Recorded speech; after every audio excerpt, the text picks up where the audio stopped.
Alors nous arrivons maintenant à la question du test de signification, ou test de significativité.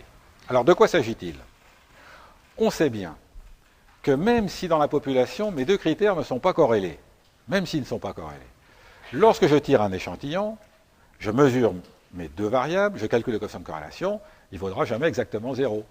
Il vaudra un peu plus ou un peu moins, ça dépend. Bien. Donc ce qu'il me faut maintenant, eh bien, c'est une règle de décision. Donc la procédure de statistique, elle va nous aider à fournir une règle de décision du style, si mon coefficient R que j'observe n'est pas très loin de 0, ben je me doute qu'en fait, je n'ai pas de corrélation dans ma population.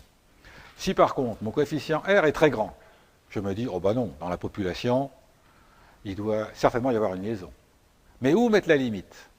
Voilà. Eh bien, l'analyse statistique va nous aider à mettre cette limite. Alors, comme d'habitude, on va formaliser notre problème sous la forme de deux hypothèses entre lesquelles il faut choisir. Première hypothèse, ρ égale 0, la fameuse hypothèse nulle, et puis l'hypothèse alternative, H1, ρ est différent de 0. Alors, on dispose d'un résultat que je vous donne là. Si H0 est vrai, alors on connaît non pas la loi de R, mais la loi d'une quantité qui est très facile à calculer, qui dépend de R, et qui est un T de student à n-2 degrés de liberté. Les 2 degrés de liberté viennent du fait qu'on a estimé les deux moyennes, mu x et mu y. Le moins 2. Alors, une fois qu'on dispose de ceci, eh bien, on va construire un test. Alors, comment? On se doute qu'on va avoir comme zone d'acceptation des faibles valeurs du critère. D'accord? Si R est tout petit, à la limite si R est environ 0, donc on a quelque chose qui est très petit, ici, on a 0 divisé par 1. Bien, ça me donne 0. Donc je vais accepter l'hypothèse H0, c'est-à-dire l'hypothèse selon laquelle il n'y a pas de corrélation dans la population, je vais l'accepter pour de faibles valeurs observées de mon indicateur statistique. Et puis, en revanche, je vais rejeter lorsque j'ai de fortes valeurs de cet indicateur statistique. Donc je procède exactement de la même façon en maîtrisant le risque de première espèce. Le risque de première espèce, je vous rappelle, c'est je dis qu'il y a une relation alors qu'il n'y en a pas. Dans le risque de première espèce, on se place toujours sous l'hypothèse H0. Il n'y a pas de différence de moyenne. Ici, il n'y a pas de liaison. Alors donc, je vais produire cette règle de décision. Vous reconnaissez ici la moitié du risque de première espèce, alpha sur 2, alpha sur 2. Alors, vous n'êtes pas obligé de le calculer formellement. Oui, il y a une question?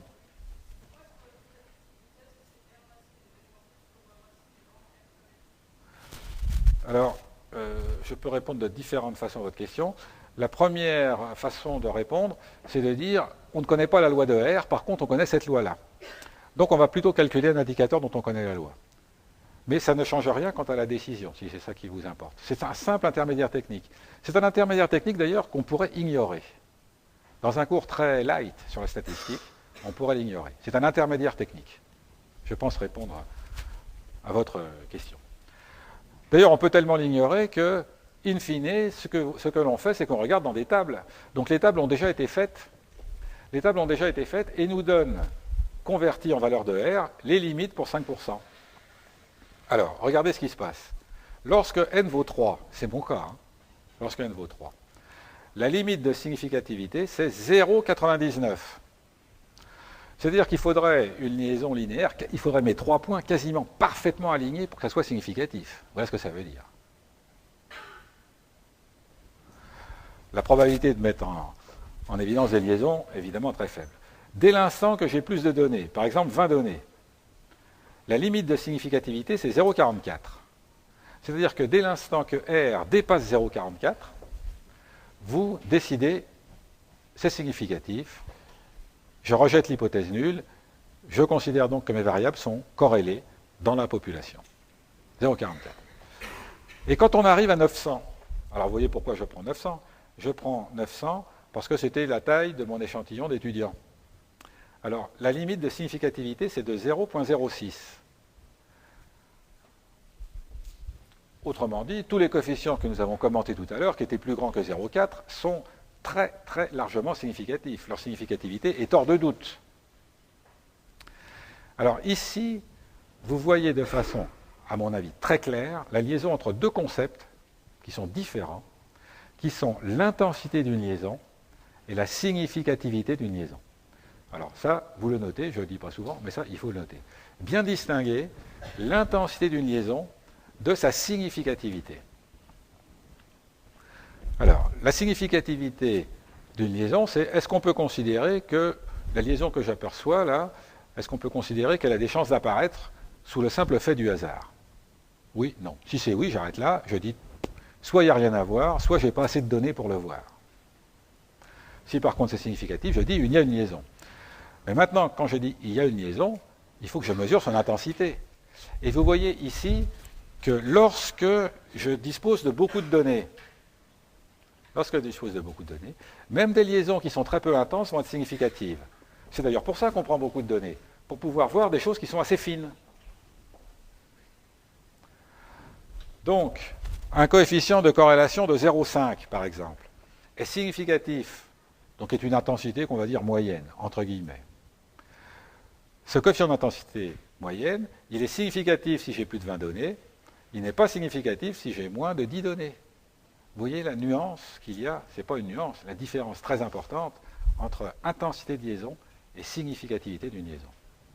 Alors il y a un autre point qui est la nature de la liaison, mais ici on ne s'intéresse qu'aux liaisons linéaires. Alors je ne le répète pas chaque fois, mais tout ce qu'on fait c'est uniquement liaison linéaire. Alors, dans l'exemple numérique, pour n égale 3, on a 1 degré de liberté, le coefficient, vous vous souvenez, c'est 0,86, il n'est absolument pas significatif, j'accepte donc H0. Ça veut dire que si vous avez un très petit nombre d'individus, 4, 5, 6, ce n'est pas la peine de chercher à mettre en évidence des corrélations. Vous n'y arriverez pas. Sauf si vraiment vous avez des choses complètement linéaires, fonctionnelles. Alors, le fait de connaître la loi de cette quantité va nous permettre de sortir la probabilité critique. Donc, je calcule ceci, ça me donne racine de 3. Quand je m'intéresse à la loi de t avec comme degré de liberté n-2, c'est-à-dire ici 1, je peux calculer une probabilité critique dans mon cas qui est ici de 0,33. Donc 0,33 c'est très grand, c'est bien plus grand que 5%, donc je refuse H0, mais ce n'est pas tellement ça mon idée là. Mon idée c'était de me rendre compte si j'étais très loin ou pas de l'acceptation. Alors là, du rejet de H0. Là effectivement je suis très très loin. Quelquefois, si on a une probabilité critique de 0,6, 0,7, on est un petit peu dans le doute.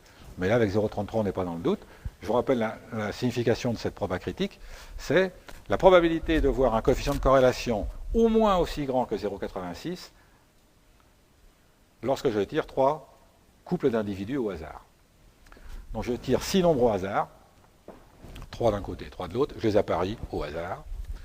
Eh bien, j'ai une chance sur 3 de voir apparaître un coefficient de corrélation au moins aussi grand que 0,86.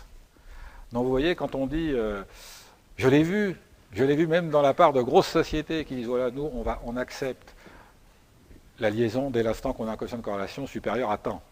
C'est une horreur statistique, d'accord? Parce que ça dépend, évidemment, du nombre de données. Si la personne dit, à condition que ce soit significatif, là, c'est très bien. Je veux, premièrement, que ça soit significatif, et deuxièmement, je veux que la liaison soit intense. En dessous de 0,8, ça ne m'intéresse pas. Ça, c'est acceptable. Mais le préalable de la significativité. Bon, alors il y a une approximation. Quand je vous ai dit on ne connaît pas la loi de R, quand on est sous H0, l'approximation de R par une loi normale est raisonnable. Voilà. Alors, ça veut dire, vous voyez, R multiplié par racine de n. R qui est multiplié par racine de n. Donc je prends un coefficient de corrélation, admettons j'ai tiré 100 individus. 100 individus, l'intérêt c'est que racine de 100 ça fait 10. Alors j'observe un coefficient de corrélation de 0,3. Bon, je multiplie 0,3 par 10, ça me fait 3. 3 c'est significatif à l'aune d'une loi N01, puisque je le compare à 1,96. Alors ici je vous ai mis des limites dues à l'approximation normale, et vous voyez que dans le cas de H0, seulement, l'approximation normale commence à être raisonnable à partir de 20 ou 30. Voilà. Bon, vous, concrètement, vous n'aurez pas trop ces soucis de calcul, parce que, à chaque fois que vous enverrez un logiciel, eh bien, il vous donnera la probabilité critique associée. Donc vous avez un coefficient de corrélation, vous avez la probabilité critique associée, et vous voyez tout de suite si c'est plus grand ou plus petit que 5%, et vous prenez vos décisions en fonction de ça.